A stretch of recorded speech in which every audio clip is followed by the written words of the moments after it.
Guys, मैं नेहा बंसल आज आपके साथ वीएफटी से रिलेटेड कुछ इंटरव्यू क्वेश्चन शेयर करने जा रही हूँ।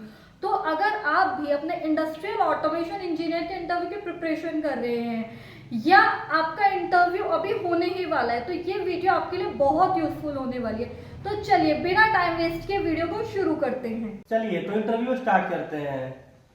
आपका पहला क्वेश्चन, वीएफडी क्या है? वीएफटी की फुल फॉर्म है वेरिएबल फ्रीक्वेंसी ड्राइव।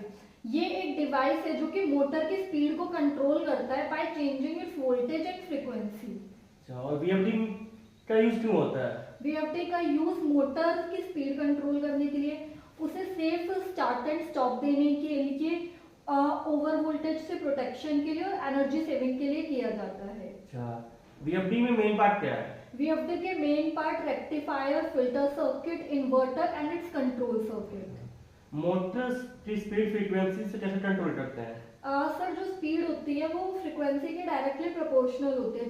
जब हम अपने वीएफडी से उसकी फ्रीक्वेंसी को चेंज करते हैं तो उसकी मोटर की स्पीड भी चेंज होती है। अगर हम फ्रीक्वेंसी को ज्यादा करते हैं तो स्पीड ज्यादा होती है और फ्रीक्वेंसी को कम करते हैं तो स्पीड कम हो जाती है। वीएफडी में कंट्रोल सर्किट को कितने वोल्ट पे ऑपरेट होता है? वीएफडी का कंट्रोल सर्किट 24 वोल्ट पे ऑपरेट होता है।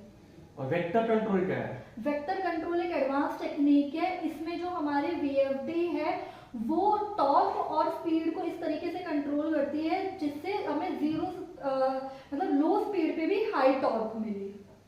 वीएफडी रैम टाइम क्या है? वीएफडी रैम्प टाइम का मतलब होता है जो मोटर स्टार्ट और स्टॉप होने में जो टाइम लेती है उसे रैम्प टाइम बोलते हैं। और वीएफ रेशियो क्या है? VF ratio voltage to frequency ratio होती है। इसमें जो हमारे वीएफडी है वो मोटर को कंट्रोल करते टाइम वोल्टेज और फ्रीक्वेंसी की रेशियो को इस तरीके से मेंटेन करती है जिससे जो हमारा टॉर्क है वो कांस्टेंट रहे। वीएफडी और स्टार्टर में क्या डिफरेंस है? वीएफडी हमारी मोटर की स्पीड को कंट्रोल करती है, उसे स्मूथ स्टार्ट एंड स्टॉप देती है, उसे फॉल्ट से प्रोटेक्ट करती है, एनर्जी सेविंग के लिए भी यूज होती है। जबकि जो हमारा स्टार्टर है वो मोटर की स्पीड को कंट्रोल नहीं कर सकता, वो सिर्फ मोटर को स्मूथ स्टार्ट एंड स्टॉप देता है।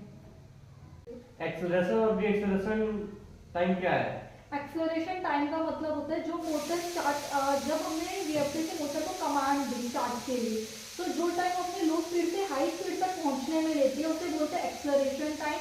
और स्टॉप कमांड देने के बाद जो वो अपने हाई स्पीड से लो स्पीड तक पहुंचने में टाइम लेती है उसे हम बोलते हैं डी एक्सेलरेशन टाइम।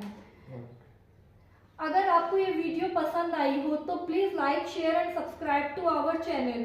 और अगर आपको और भी कोई क्वेश्चन के लिए क्वेरी हो तो आप हमें कमेंट सेक्शन में बता सकते हैं। Thank you guys.